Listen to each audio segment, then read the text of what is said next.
들이 말하기를 나의 모든 근원이 내게 있다 하리로다. 아멘. 여러분 아침에 또는 새벽에 잠이 깨면은 여러분 어떤 생각이 드시나요? 그때 여러분 마음의 상태가 어떠한가요? 그게 바로 지금 현재 나의 영적 상태입니다. 그때는 내 이성보다 무의식이 나를 좌우하죠. 그때 두려운가요? 염려가 되나요? 불안한가요? 아니면은 내가 하나님의 자녀다. 나는 기도해야겠다. 이 마음이 드나요? 여러분 바로 그게 지금 현재 나의 영적 상태입니다. 제가 참 좋아하는 성경 구절 중에 하나가 시편 27편 4절 말씀이에요.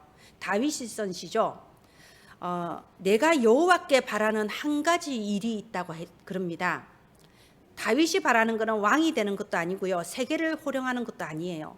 내가 여호와께 바라는 한 가지 일, 그것을 구하리니 내 평생에 여호와의 집에 살며 여호와의 아름다움을 사모하며 그의 성전에서 사모하는 것이다 라고 되어 있습니다.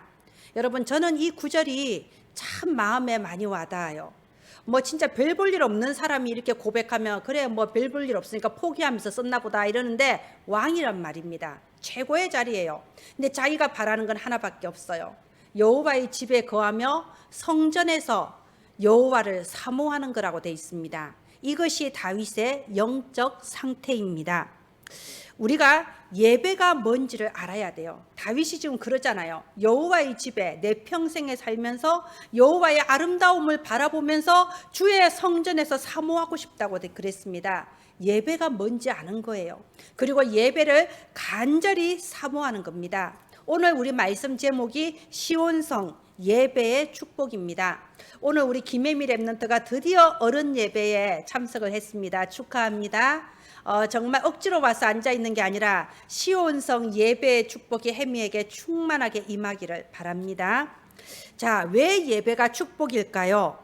제가 요즘 이렇게 유튜브에 보면요, 참 무슨 하는 법이 많이 나와요. 마음을 다스리는 법, 무례한 사람에게 정중하게 말하면서 대처하는 법, 내가 상처받지 않는 법, 뭐 온갖 법이 다 나옵니다. 이제 그만큼 사람들이 마음과 생각에 뭔가 병들어가고 있다는 거죠. 그런데 보세요. 어떠한 방법으로 어떠한 것을 배워서 내가 하더라도 근본 영적인 부분에 치유가 일어나지 않으면요 다시 돌아가요. 또 무너져요. 그리고 또 무너지면 이제 정말 일어나기가 힘들어요. 그게 두 번, 세 번 되풀이 되면요 일어나기가 힘들어요. 여러분 그래서 예배가 중요한 거예요. 그래서 우리가 주의 영과 커넥트하는 예배가 그래서 중요한 겁니다. 우리 여기 1절에 보세요. 87편 1절에 보면 그의 터전이 성산에 있으며, 여러분 이 터전이 영어 성경에는 파운데이션이라고 돼 있어요. 무슨 뜻인지 알죠? 파운데이션, 기초, 기본, 가장 중요한 시작점을 파운데이션이라고 합니다. 근데 그 나의 모든 힘과 나의 모든 축복의 파운데이션, 근본이 어디에 있냐? 성산에 있다고 되어 있습니다. 이 성산은 예배드리는 거룩한 산을 말합니다. 바로 예배드리는 시온성을 말하는 거예요. 지금 이 시편의 기자는요, 나의 모든 축복의 근원과 시작이 어디 있냐? 예배에 있다라고 말하고 있는 겁니다. 여러분 이게 고라자손의 시예요. 우리가 고라자손에 대해서 몇 주 전에 나누었잖아요.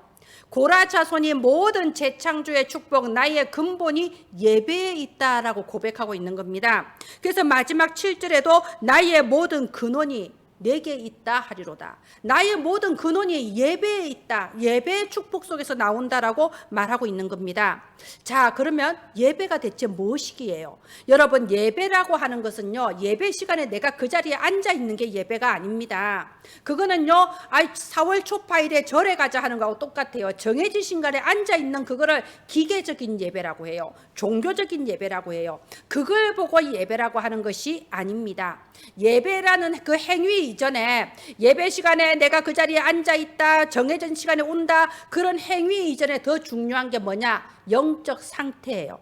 아까 맨 처음에 말씀드렸죠. 내가 무의식 중에, 내가 잠에서 각 깨어났을 때 또는 자다가 갑자기 깼을 때, 그게 내 영적 상태입니다. 여러분 그 시간에 여러분의 마음이 어떤가요? 저는요 잠을 깰 때 왜 깨냐? 내가 기도해야지. 이런 조바심이 있어요. 내가 정말 기도해야겠다. 난 정말 하나님이 없으면 안 된다라는 조바심이 새벽마다 있어요, 사실은.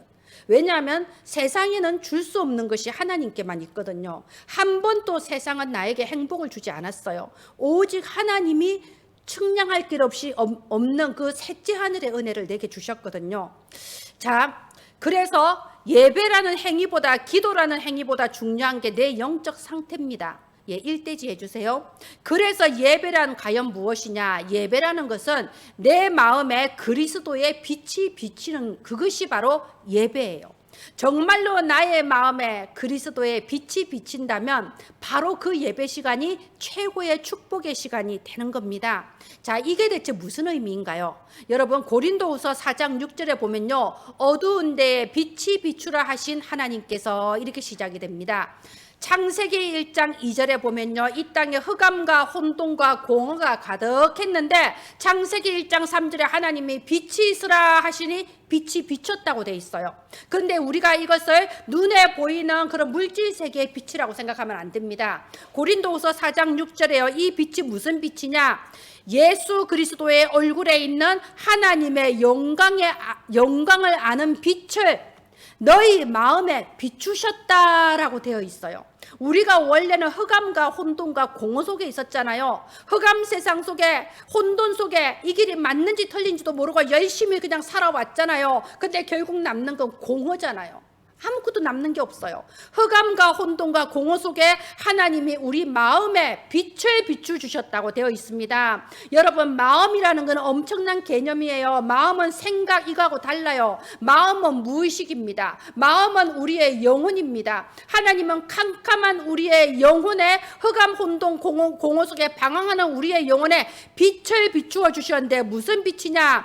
예수 그리스도 안에 있는 하나님의 영광을 아는 그 빛을 우리에게 비춰주셨다고 되어 있습니다. 여러분, 복음은 내가 말씀을 들어서 지식으로 안다고 내 것이 되는 게 아니에요. 우리가 예수 그리스도 우리가 머리로 이해한다고 내가 구원받는 거 아닙니다. 만약 머리로 이해해서 구원받는 거면 어린아이들은 아예 구원 못 받겠네요. 지적장애인들은 아예 불가능하겠네요. 아닙니다. 복음은, 구원은 빛이 내게 비춰지는 거예요. 내 마음에, 내 영혼에 성령의 빛이 딱 비춰졌을 때 내가 그리스도를 깨닫게 되는 겁니다. 그리스도는 어떤 분인가요? 이 땅에 임하신 하나님이세요. 하나님을 아는 빛이 우리 마음에 임하는 겁니다. 그래서 그거는 우리의 지식으로 되는 것도 아니고 우리의 노력으로 되는 것도 아니에요. 오직 하나님의 은혜라는 겁니다. 그래서 요한복음 1장 9절에 보면요, 이렇게 돼 있습니다. 참빛, 곧 세상에 와서 각 사람에게 비추는 빛이 있었다고 돼 있어요. 누구시죠? 예수 그리스도시죠. 생명의 빛, 참 빛이신 그리스도께서 이 땅에 빛으로 임하셨는데 많은 사람들이 받아들이지 않고 믿지 않았어요. 이미 컴컴해서, 흑암 중에 캄캄해서 들어도 모르는 거예요. 그런데 요한복음 1장 12절에 영접하는 자가 있었습니다. 영접하는 자, 예수가 그리스도이심을 믿는 자에게는 하나님의 자녀가 되는 권세를 주셨다고 되어 있습니다. 여러분, 위에서 나를 승진을 시켜버리면 내가 부장이 되고 내가 과장이 되잖아요. 그러면 부장, 과장의 권세가 있어요. 말하자면 위에서 주셨기 때문에 내게 임하는 권세, 하나님의 자녀라는 권세를 주십니다. 누구에게요? 요한복음 1장 13절에 말씀하시기를 혈통으로나 육정으로나 사람의 뜻으로 나지 않았다고 되어 있어요. 오직 하나님의 영으로 난 자들이니라. 여러분, 영과 육은 달라요. 육으로는 결코 영을 이해할 수 없습니다. 그래서 우리는 하나님의 영으로 난 하나님의 자녀, 하나님의 영으로 우리를 영세전에 선택하시고 하나님의 정하신 때에 빛을 비추셔서 그리스도 복음의 빛이 우리 마음에 비춰진 거예요. 우리가 어둠에서 해방받은 겁니다. 이게 그리스도예요. 여러분, 예배라는 행위 이전에 내가 먼저 그리스도에 대한 감동이 있어야 돼요. 기도라는 행위 이전에 그리스도에 대한 감동이 있어야 돼요. 여러분, 이 세상에 교회 다니는 사람들 중에 우리보다 기도 많이 하는 사람 얼마나 많은지 아십니까? 우리는 새끼밥 꼬박꼬박 먹지만 밥을 안 먹고 10일, 30일, 40일을 버티면서 금식기도 하는 사람들 많습니다. 직장을 휴가 내고 학교를 잠깐 쉬고 기도원에 가서 기도하는 사람들도 많아요. 밤새도록 금요일은 마음 먹고 교회 와서 밤새도록 기도하는 사람도 많습니다. 우리가 그런 사람들 앞에서 너는 복음을 모르지 그런 말 하면 안 돼요. 우리는 진짜 기도에 대해서는 일반 신자들 앞에 할 말이 없다니까요. 우리 새벽 예배도 사실 잘 안 되잖아요. 죽을뚱살뚱 억지로 잘 안 되잖아요. 자, 그런데 보세요. 기도는 내가 얼마나 열심히 하냐, 얼마나 많이 하냐 이런 게 아니에요. 그 행위 이전에 뭐라고요? 영적 상태예요. 여러분, 기도나 예배 이전에 먼저 나에게 그리스도에 대한 감동이 내게 있어야 돼요. 그리스도 맨날 듣는 그리스도 아무 느낌 없습니까? 그거는 기도가 아니에요. 그건 예배가 아니에요. 예수 그리스도에 대한 뜨거운 감동이 내게 있어야 되는 겁니다. 여러분, 이 세상을 한번 보세요. 이 세상은 창세기 3장이에요. 나 중심입니다. 내 자식도 결국 내가 더 중요하잖아요. 내 자식보다 내가 더 중요하고 내 부모, 내 형제, 세상의 그 무엇보다 결국 내가 세상에서 최고잖아요. 나만 잘 먹고 잘 살고 내가 쾌락을 누리면 된다는 게 이 세상입니다. 그게 창세기 3장이에요. 그래서 창세기 4장이 따라오잖아요. 자기 형제를 죽여버렸어요. 가인이 아벨을 죽였잖아요. 너무 밉고 증오스러워서. 여러분, 우리가 왜 사람을 미워합니까? 그게 바로 창세기 4장이에요. 그리스도의 빛이 임하면 그렇게 사람이 밉지 않습니다. 예, 그리고 창세기 6장이잖아요. 창세기 6장이 타락한 세상 아닙니까? 네피림 세상 속에서 나의 쾌락을 위하여 달려가는 게 창세기 6장 아닙니까? 수많은 인스타그램과 수많은 연예인들이 이렇게 예쁘고 이렇게 날씬하고 이렇게 젊어 보이고 아주 그냥 젊어 보인다면 최고죠. 그게 다인 거예요. 그게 창세기 6장입니다. 창세기 11장 성공하는 게 가장 중요해요. 예배도 좋고 하나님도 좋은데 그거는 일단 내가 잘 살고 나서 하는 얘기고, 일단은 내가 이 세상에서 먹고 살아야 되고 성공해야 될 거 아니냐. 많은 기독교인들이 그렇게 생각해요. 종교는 일단 먹고 사는 거 다음이다. 이게 창세기 11장입니다. 그렇게 먹고 살아서 성공하면 뭐합니까? 그게 정말 목적이라면 왜 많은 그런 정치인, 그런 성공한 사람들이 자살하고 중독에 빠져듭니까? 자, 이런 창세기 3장, 4장, 6장, 11장 속에서 흑암, 혼돈, 공허 속에 있는 게 이 세상이에요. 그런데 이사야서 9장 2절에 이렇게 말씀하셨어요. 흑암에 행하던 백성이 큰 빛을 봤다고 되어 있습니다. 사망의 그늘진 곳에 있는 백성들에게 빛이 빛이었다고 되어 있습니다. 이 창세기 3장, 4장, 6장, 11장의 문화를 유일하게 해결할 수 있는 오직 한 분, 그리스도라는 거예요. 유일한 해결자 그리스도. 여러분, 이 그리스도에 대한 감동이 있기를 바랍니다. 그리스도는 근본 하나님의 본체라고 했어요. 빌립보서 2장 6절에 보면요, 근본 하나님의 본체다. 요한복음 10장 36절에도 나와 하나님은 하나이니라. 예수님은 하나님이세요. 영원전부터 계신 하나님이시고 창조주 하나님이십니다. 그런데 그분이 성육신에서 이 땅에 오셨어요. 무엇 때문에요? 나를 구원하시려고. 아니, 왜 이 땅에 사람의 몸으로 입고 오셨나요? 사람을 구원하시려고. 내가 뭐라고? 우리는 창세기 3장, 4장, 6장, 11장 속에 있는 사람들이잖아요. 나밖에 모르고 다른 사람을 미워하고 비교의식, 시기질투 속에서 흑암, 혼돈, 공허 속에 있는 우리를 구원하시려고 우리와 똑같은 모습으로 이 땅에 오신 거예요. 그리고 나를 구원하시기 위해 죽으신 거예요. 왜 그렇게도 수많은 양과 소와 비둘기를 피 흘려서 죽여야 됐을까요? 예수 그리스도께서 나를 대신하여 죽으셔야 된다는 거예요. 그 십자가의 피로써 우리가 죄사함 받고 구원을 받았습니다. 그리고 이분은 부활하셨습니다. 부활을 했다. 여러분, 부활한 사람 사실 많아요. 나사로도 부활했잖아요. 그리고 여러분 유튜브에 들어가 보세요. 죽었다가 살아난 사람 쳐보세요. 많이 나옵니다. 예, 나름대로 부활했다는 사람들 많습니다. 그런데 예수님의 부활은 다릅니다. 어떻게 다르냐? 부활하신 예수님은 지금 또 살아계십니다. 그 부활했다는 사람들 결국 나중에 다 죽어요. 몇 년 지나면 죽습니다. 예수님은 지금 또 살아 계십니다. 지금 또 보좌에 앉으시고 지금 우리와 함께 하십니다. 예수님 분명히 말씀하셨어요. 내가 세상 끝날까지 너희와 항상 함께 있으리라. 지금 또 우리와 함께 하십니다. 어떻게 함께 하시나요? 우리의 인생을 완벽하게 책임지고 계십니다. 내 삶의 주인이 되어 계십니다. 여러분, 예수님을 내 내 영혼의 구주로 영접하셨다면 내 삶의 주인, 내 생활의 주인, 내 시간의 주인, 내 물질의 주인으로 모시기 바랍니다. 우리 가나 혼인잔치 아시죠? 예수님이 혼인잔치 참석은 했어요. 그런데 손님으로 있을 때는 맹물이야. 그냥 그 물이 아무 맛없는 맹물이야. 그런데 예수님이 주인 역할을 하실 때 무엇을 말하든지 시키는 대로 해라, 이렇게 마리아가 말했잖아요. 예수님이 그 가나 혼인잔치의 주인이 되었을 때 포도주로 변한 거예요. 맹물 같은 인생이 값진 최고의 포도주 같은 인생으로 달라지는 겁니다. 부활하신 예수님은 지금도 나와 함께 하시고 나의 주인이 되어주세요. 그리고 이 예수님은 분명히 약속하셨어요. 마지막 날 재림주로서 다시 오리라 라고 하셨습니다.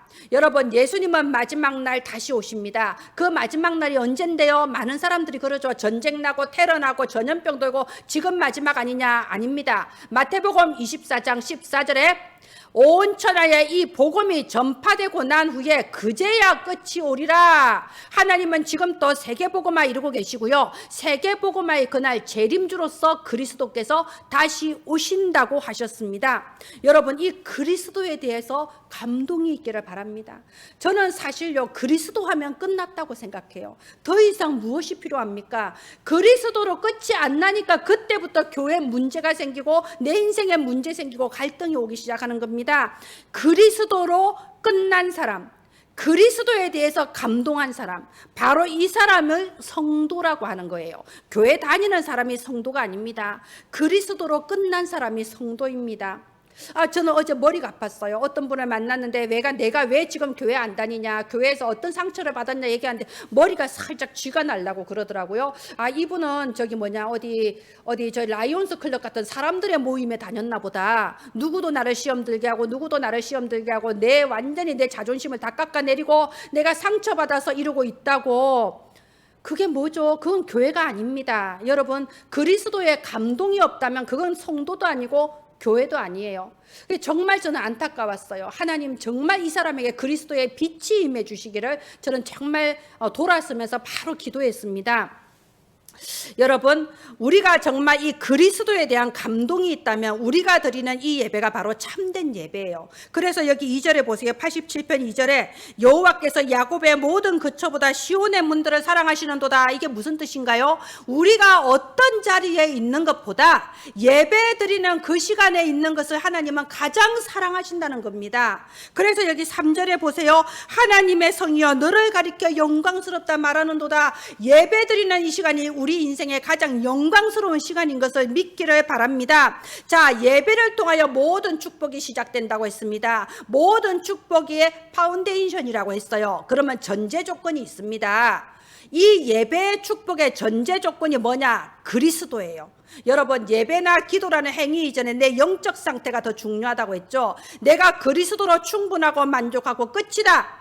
그리스도가 바로 그 영적 상태예요. 내가 그리스도를 충만하게 누릴 때 내 마음에 그리스도의 빛이 임해요. 그게 예배라는 겁니다. 저는요, 이게 어제 아침에 딱 눈을 떴는데요, 로마서 8장 31절 말씀이 딱 떠오르더라고요. 무슨 구절입니까? 만일 하나님께서 우리를 위하시면 누가 우리를 대적하리요? 제 마음에 벅차올랐어요. 눈 뜨자마자 벅차올랐어요. 그래, 하나님은 여호와는 내 편이시다. 다윗이 그렇게 고백했거든요. 여호와께서 내 편이시고 여호와께서 나를 위하시는데 사람이 내게 어찌하랴? 누가 나를 대적하랴? 사단이 내게 뭐 어떻게 하겠습니까? 이 구원의 감격이 내게 아침에 또다시 벅차오르더라고요. 너무 감사하고 감사함으로 또 하루를 시작했어요. 여러분, 우리가 그리스도를 누린다, 복음 누린다 이런 말 많이 하죠. 누린다는 게 뭡니까? 내가 믿으니까 감사한 거예요. 믿고 감사하고 그런 자에게 그 삶의 직접 능력이 나타납니다. 이걸 보고 누린다고 하는 겁니다. 그때의 빛이 임하는 거예요. 그리고 혼자서 기도하죠. 여러분, 기도의 주 내용이 뭔가요? 저는 기도의 첫 번째 내용이 나를 위해서 기도합니다. 자기 자신을 위해서 기도하세요.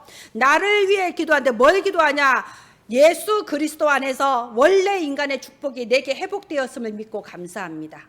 그래서 창세기 1장 27절 그리스도 안에서 하나님의 형상 회복된 거 믿습니다. 오늘 또 누리게 하소서. 창세기 1장 28절 그리스도 안에서 생육하고 번성하라 충만하라 하신 그 에덴의 축복이 내게 회복된 것을 믿습니다. 오늘 또 내가 있는 현장에 또 다른 생명운동이 일어나게 하여 주소서. 살아있는 생명의 역사가 내가 기도하는 모든 현장에 임하여 주옵소서. 나를 위해서 기도하세요. 내게 그리스도 안에서 회복된 그것을 기도하세요. 그게 바로 빛이 임한다는 겁니다. 그리고 가장 빛이 임하는 게 언제냐? 전달할 때. 다른 사람에게 이 그리스도를 전달하세요. 어떻게 하면 그리스도를 누릴 수 있는지 기도하는 법을 가르쳐 주세요. 그때 저와 여러분에게 빛이 임하는 겁니다. 그리고 그렇게 그리스도의 빛을 누리는 우리가 이 정한 날에 한자리에 모여서 함께 이 축복을 누리는 걸 보고 뭐라고 하죠?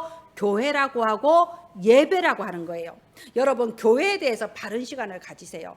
바른 생각을 가지세요.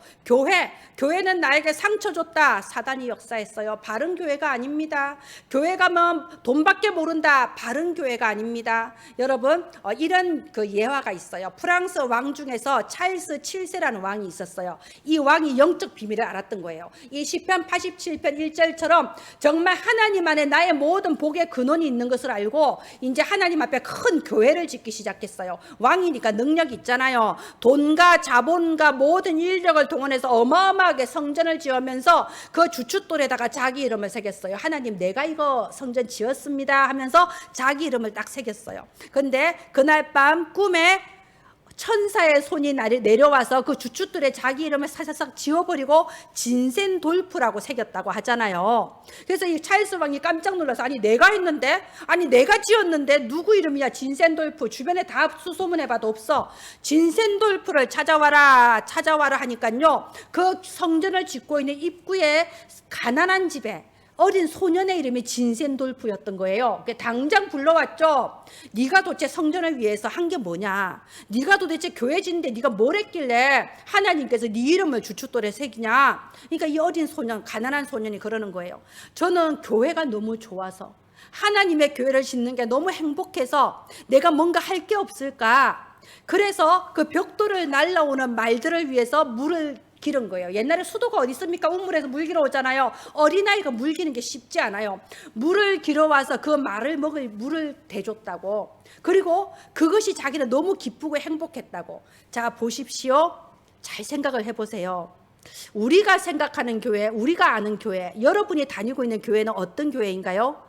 그 찰스 7세가 다니는 교회는 어떤 교회였냐면 사람들이 나를 우러러보는 교회, 사람들이 나를 보고 칭찬해 주는 교회, 네가 하나님의 교회를 지었구나, 이런 교회입니다. 사람만 가득한 교회예요. 근데 진센돌프의 교회는 어떤 교회였나요? 하나님이 나를 보시는 교회예요. 내가 하나님 앞에 있고 하나님과 함께 있는 것이 기쁘고 감사해서 나의 무엇이라도 하나님께 드리고 싶은 그게 교회입니다. 여러분, 내가 다니는 교회는 어떤 교회인가요? 눈에 보이는 교회는 똑같은 교회일 수 있어요. 진센돌프의 교회나 찰스 7세의 교회나 똑같아요. 그런데 하나님이 보시는 영적 세계에서 교회는 완전히 다른 교회예요. 이 시간 이번 주 시온성 예배의 축복입니다. 나는 어떤 교회를 다니나요? 나는 어떤 예배를 드리고 있나요? 하나님께 질문하고 정말로 이런 시온성 예배의 축복이 여러분한테 임하기를 바랍니다. 지금 이 시간에 여러분 기도하세요. 하나님, 그리스도의 빛이 내 마음에 비춰 주옵소서. 그리스도 안에서 성령 충만을 주옵소서. 나도 모르게 내 속에 숨어있는 오래된 불신앙과 영적 문제들이 그리스도의 빛이 임할 때 완전히 달아나게 하여 주시옵소서. 저는 이번에 말라기서 4장 2절 말씀, 3절 말씀 그렇게 은혜가 되더라고요. 말라기 4장 3절에 이 사탄이 너희 발바닥 아래 죄처럼 되게 만드신대요. 그리스도의 빛이 임했을 때 모든 사탄은 완전히 무너지고 그리스도 안에서 내게 하나님의 형상이 임하옵소서 기도하시기를 바랍니다. 그래서 5절에 보십시오. 5절에 지존자가 친히 시온을 세우리라. 우리가 정말 그리스도의 빛이 임할 때 하나님이 나를 교회로, 참된 교회로 나를 세워나가시는 겁니다. 이렇게 우리가 교회 와서 사람의 소리가 아니라 하나님의 말씀이 내게 딱 담겨져야 돼요. 여기 6절에 보세요. 6절에 보면 등록이라는 단어가 있습니다. 아이고, 깜짝 놀라겠네요. 우리가 어린이 수련회, 청소년 수련회, 대학 수련회 할 때 등록하는데 웬 등록이 여기 있을까요? 여기서 등록의 의미는 마음에 담는다는 의미예요. 여기서 하나님께서 민족들을 등록하신다. 하나님의 마음에 온 세계 열방을 담는 거예요. 그것처럼 여러분 우리가 교회 오면요, 사람의 소리를 내 마음에 등록하지 말고 하나님의 말씀을 내 마음에 등록하시기를 바랍니다. 하나님의 말씀이 내 마음에 등록될 만큼 각인되기를 바랍니다. 우리가 쉽게 기도 응답이라고 하죠. 뭐가 응답인데요? 내 마음속에 등록되어 있는 그 말씀이 나의 삶의 현장에 성취되는 것을 보고 응답이라고 하는 겁니다. 그래서 여러분 오늘 우리가 예배 드릴 때 하나님의 말씀이 내 마음에 등록되고 그리스도의 빛이 내 마음에 비춰지기를 바랍니다. 그러면 그 힘을 가지고 우리가 현장으로 나가는 거예요. 예, 이대지 해주세요. 우리가 시온의 이 복을 주일에 받아서 현장으로 가져가는 겁니다. 우리에게 제일 어려운 게 뭔가요? 무능력이잖아요. 해보려고 해도 안 되잖아요. 우리의 이 무능력의 저주를 완전히 꺾는 참된 능력이 내 현장에 임하는 겁니다. 그게 사도행전 2장에 나타난 역사잖아요. 사도행전 2장에 보면 바람 같고 불 같은 성령의 능력이 임했습니다. 여러분, 내 능력이 아닙니다. 나의 모든 무능과 무기력의 저주를 완전히 끝낸 성령의 능력이 내 삶의 현장에 임하는 거예요. 언제? 오순절 날이 이름에, 오순절 날이 이른다는 말은 하나님의 시간표가 있다는 거예요. 지금 당장이 아니에요. 그래서 사도행전 1장 6절에 말씀하셨잖아요. 기다리라. 몇 날이 못 되어 성령 충만 받으리라. 오직 성령이 임하시면. 그래서 여러분 우린 그냥 기다리는 거 아닙니다. 사모하면서 집중하면서 기다리는 거예요. 우리가 좀 초다새 새벽 집중하잖아요. 집중하는 거예요. 사모하는 거예요. 그러면서 성령의 능력이 임하기를 기다리는 겁니다. 그러면 내 능력이 아니라 우리가 예배를 통하여 받은 이 시온의 축복, 성령 충만으로 내가 있는 현장에 전도의 문이 열리고 말씀이 성취되는 거예요. 말씀이라는 것은 하나님께서 강단을 통하여 선포하시는 게 내게 임하고 그게 내 현장으로 그대로 연결되는 겁니다. 그리고 그렇게 됐을 때 나에게 작품이 만들어집니다. 여러분, 만남이 작품이 되는 거예요. 만남이 작품이 된다는 게 무슨 뜻일까요? 여러분, 내 가족과의 만남이에요. 내 직장 동료와의 만남이에요. 근데 그 만남이 어떤가요? 왼수 같은 만남이에요. 아이고, 이번에도 저는요, 다른 일반 성도 말고 다른 목사님하고 대화하면서 그랬어요. 진짜 가족은 왼수다. 왜? 남은 연 끊으면 그만인데 가족은 연이 안 끊겨. 가족은 저 진짜 다시는 안 본다. 정말 막 내 평생에 네 같은 인간 처음 본다 싶은데 몇 달 지나면 또 잊혀지네. 희한해요. 이 가족이라는 게 그래요. 그렇게 미워하고요, 막 싸워도요, 몇 달 지나면 또 그냥 사르르 잊혀져요. 이상하게. 그리고 미우면 미운 대로, 좋으면 좋은 대로 같이 있잖아요. 그래서 정말 그 목사님도 그렇고 나도 그렇고 진짜 가족은 왼수야 막 이랬거든요. 근데 보십시오. 이게 바로 창세기 3장의 저주라는 거예요. 절대 그게 정상 아닙니다. 여러분, 사도행전 2장에 하나님의 시간표, 성령의 능력이 임하시면요, 그 만남이 작품이 되는 거예요. 내 가족과의 만남을 통해서 하나님의 뜻이 이루어지는 작품이 되는 겁니다. 그게 바로 하나님의 빛이 내 가정에 임한 겁니다. 나의 모든 만남이 작품이 되어야 돼요. 우리가 직장을 들어갔다. 우리가 어떤 모임에 들어갔다. 그러면 사람들 만나겠죠. 내 각인된 대로 사람들을 대합니다. 제가 보면요, 불쌍한 사람들이 어떤 사람들이냐, 새로운 어떤 모임에 들어가서 새 사람을 딱 만나면요, 딱 생각해요. 저 사람은 나를 미워할 거야. 저 사람은 나를 흠잡을 거야. 저 사람은 나를 공격할 거야. 그런 각인을 가지고 사람을 만나는 경우가 있어요. 그러니까 만남이 저주가 돼버려요. 그런데 새로운 모임이나 사람에 들어갔을 때 저 사람은 나를 지지해 줄 거야. 저 사람은 나를 좋아할 거야. 저 사람과의 나와의 만남을 통해 하나님의 작품이 만들어질 거야. 어떤 작품이 만들어질까? 이건 다른 거예요. 여러분, 사도행전 2장의 성령의 능력이 내 삶의 현장에 임하시면요, 나의 모든 만남이 작품이 됩니다. 기도하시기를 바랍니다. 하나님, 만남이 작품이 되게 하옵소서. 예, 또 다음 페이지 넘겨주세요. 그래서 여기 6절에 보면요, 여호와께서 민족들을 등록하신다고 돼 있어요. 이게 뭐냐? 세계복음화를 말하잖아요. 여호와의 마음에 237 나라 민족들이 등록되는 세계복음화가 어디서부터 시작되냐? 예배 시간에 시작되는 겁니다. 제가 아까 작품을 말했는데요, 우리가 하나님께서 우리의 인생을 작품으로 만드시는데 237 살리는 작품으로 만드실 수 있어요. 저는 이번에 참 이렇게 감동되는 사람이 있는데요, 제가 이렇게 학원복음화 PPT PPT 번역 이거 맡으면서 참 좋은 만남이 많았어요. 영국의 어떤 권사님을 소개를 받았어요. 이 권사님은 한국 사람인데 남편이 영국 사람이에요. 그래서 영국에 지금 거주하세요.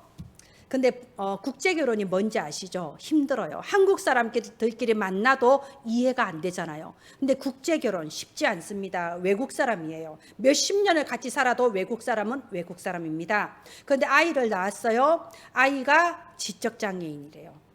어떡해요? 안 낳아요. 그거는 낫지 않습니다.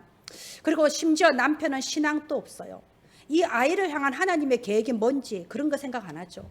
이 권사님이 얼마나 힘들겠어요. 그리고 외국은 다 직장 다니잖아요. 뭐 혼자 살림하고 애 키우고 그런 문화가 아니잖아요. 그러니까 직장 다니랴, 내 아이, 그리고 또 예배, 남편 이해 안 해줘. 너무 힘들어요. 근데 그분이 이제 그분한테 연결이 돼서 이 학원 보고만 PPT를 좀 번역을 해달라고 했거든요. 근데 그분이 뭐라고 하시냐면요. 내가 영국에 있으니까 메시지를 제대로 못 듣고 이 지금 나오는 이 언약의 흐름을 따라가고 싶은데 그런 기도 제목을 가졌대요. 하나님, 내가 지금 나오는 메시지 흐름 따라가게 해주세요. 그런데 이 요청이 들어오니까 하나님의 응답이다. 그러니까 어차피 회사 다니는 분이라 PPT 이런 거 잘하거든요. 외국 사람들 PPT 못하는 사람들 많아요. 근데 PPT 이런 거 잘하니까는 이걸 지금까지 1등으로 번역해서 탁탁 올리세요. 자기가 이 메시지 가지고 번역하고 묵상하면서 자기가 은혜 받고 자기가 사는 거예요. 이게 바로 그분이 지금 있는 이 상황, 하나님이 내게 주신 이 기능을 가지고 237 살리는 데 심부름하고 있는 겁니다. 그분이 영어로 이렇게 딱 번역을 해서 올려주면요. 그게 어디로 가냐? 필리핀으로 가요. 그러면 따갈로그로 번역이 되는 거예요. 아프리카로 가요. 스와힐리어로 번역이 돼요. 영어가 제일 중요한 기본이에요. 영어로 번역이 돼야 그 다음 게 되거든요.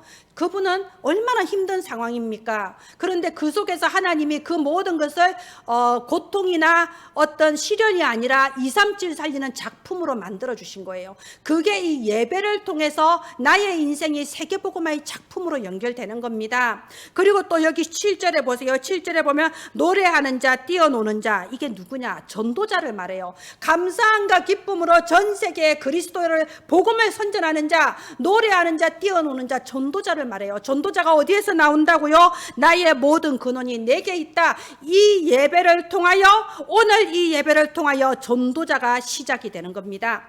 여러분, 오늘 시온성 예배의 축복이에요. 참된 예배의 축복을 회복하시기를 바랍니다. 행위가 기준이 아니에요. 예배 시간에 빠지지 않고 오는 게 기준이 아니에요. 그 시간에 앉아있고 헌금하는 게 기준이 아니에요. 내가 교회를 위해서 무엇을 했다, 찰스 7세 그 기준이 아니에요. 우리의 기준은 내 마음의 중심이 하나님을 향해 열려 있는 거예요. 내 영적 상태가 그리스도에 대하여 감동이 있는 거예요. 그리스도 안에서 회복된 하나님의 형상을 누리는 게 바로 예배입니다. 그게 바로 기도입니다. 우리가 이렇게 그리스도 안에서 성령 충만 받았을 때 겉으로는 뭐 달라지는 거 없습니다. 아무도 몰라요. 그런데 이 빛의 영향력은 모든 현장으로 전 세계로 퍼져나가는 겁니다. 그래서 이 그리스도 이 성령의 감동을 가지고 우리가 현장 나갔을 때 내 현장에 변화가 일어나는 거예요. 재창조의 역사가 일어납니다. 그래서 여러분 시온의 축복을 가지고 현장으로 가라는 거예요. 우리가 현장에서 억지로 전도하는 거 아닙니다. 내가 이 시온의 행복, 그리스도의 감동을 가지고 내가 가서 기도만 했는데 빛이 발해지는 겁니다. 예, 결론 보겠습니다. 여러분 예수 그리스도를 마음에 영접하셨나요? 그렇다면 여러분은 이미 하나님의 자녀입니다. 이미 그리스도의 생명이 여러분한테 임하셨어요. 예수 그리스도의 생명이 여러분 안에 있습니다. 그리고 이 생명이 완벽한 권능으로 역사해 주신다는 겁니다. 여러분 저는요 예배 시간에 설교 끝나면 바로 기도합니다. 왜냐하면 이 말씀을 가지고 저는 바로 기도를 해야만 돼요. 그래서 저는요 설교 끝나고 나면 찬양 부르고 헌금하고 막 목사님 축도하고 이런 과정이 사실은 귀찮다고 느껴질 때가 상당히 많았어요. 저는 예배 드릴 때 말씀 받으면 그 말씀이 내게 충만해서 이 말씀이 없어지기 전에 빨리 기도하고 싶었거든요. 그래서 제가 항상 그러잖아요. 말씀이 끝나면 한 줄로 정리해라고. 한 줄로 정리해서 저는 주보 밑에 막 적어요. 그래서 막 바로 기도합니다. 저는 믿습니다. 내가 하나님의 말씀이 내 마음에 등록이 되고 그 말씀 붙잡고 기도하는 바로 이 시간에 시공간을 초월하여 성령의 모든 현장에 역사하신다. 저는 그걸 믿습니다. 여러분 이 시간에 하나님의 말씀이 여러분 마음속에 등록이 되고 그 말씀 붙잡고 기도할 때에 여러분에게 임하신 그 그리스도의 빛이 237의 모든 현장으로 비춰진다. 재창조의 역사가 일어난다. 믿으시기를 바랍니다. 그래서 마지막 결론 부분에 보면요, 제가 참 좋아하는 성경 구절이에요. 제자들이 나가서 두루 전파할세. 누가 역사한다고요? 그리스도께서 역사해 주시는 겁니다. 나는 그리스도의 대사예요. 우리가 이 그리스도 현장에 한마디만 했을 뿐인데 우리는 맨날 귀에 못이 박히도록 들어서 가치 없는 것 같죠. 내가 한마디 전했을 뿐인데 그곳에 주의 영이 역사하셔서 사람이 변화되고 만남이 변화되고 현장이 변화되는 재창조의 역사가 나타나는 겁니다. 말씀을 마치겠습니다. 그리스도 안에서 성령 충만 받으세요. 막연하게 하나님 나에게 성령 충만 주옵소서 불받아라, 그런 성령 충만 아닙니다. 내가 그리스도를 알고 그리스도께 감사하고 그리스도를 누릴 때 그리스도 안에서 내게 회복된 하나님의 형상, 그 성령 충만 누리기를 바랍니다. 그리스도 안에서 내게 회복된 하나님의 권능으로 여러분의 모든 현장에 재창조의 축복이 나타나시기를 예수의 이름으로 축원드립니다. 기도합니다. 하나님 은혜를 감사합니다. 이 시간 함께 예배드린 주의 백성들에게 성령의 충만함을 부어주시옵소서. 예수 그리스도의 영광을 아는 빛이 저희 마음에 비춰 주시옵소서. 사람이 할 수 없고 세상이 막을 수 없는 성령의 권능의 역사가 우리 은혜나무 가족들 모든 현장마다 임하여 주시옵소서. 그리하여 나를 초월하고 시공간을 초월한 보좌의 축복으로 생명들을 살리는 그 생명의 축복이 우리 은혜나무 가족들에게 충만하게 임하여 주옵소서. 살아계신 주 예수님 이름으로 기도합니다. 아멘.